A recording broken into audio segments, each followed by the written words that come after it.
Hi, I'm Lexi Hart, your RoboBrief host.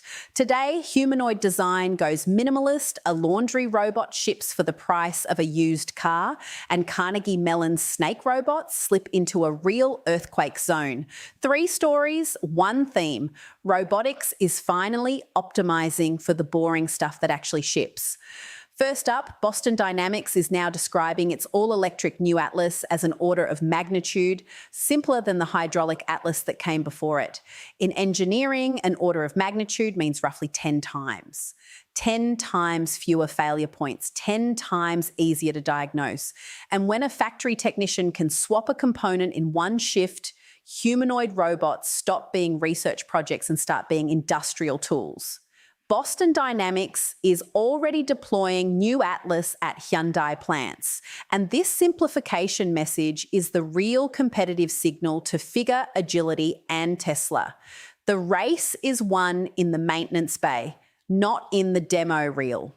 Next, Weave Robotics is shipping Isaac 1, an $8,000 home robot that intentionally does not look humanoid. It looks like Baymax. It rolls on wheels. And it has exactly one job: laundry and bed making. Weave's bet is that task specificity beats general purpose ambition. Fabrics are one of the hardest things for a robot to manipulate, and Isaac 1 tackles them by narrowing the scope instead of chasing human-level dexterity. At $8,000, it is priced like a premium appliance, not a novelty toy. If long-term reviews hold up, Weave becomes one of the few home robotics startups that has actually shipped, not just promised. And finally, Carnegie Mellon's snake robots have been deployed to help earthquake victims in Venezuela.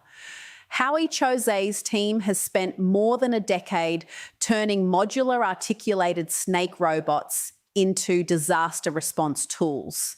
And Venezuela extends a lineage that includes Fukushima and Mexico City. These robots slip into 10-centimetre voids in collapsed buildings, stream video back to rescuers, and probe around corners without exposing themselves to another collapse.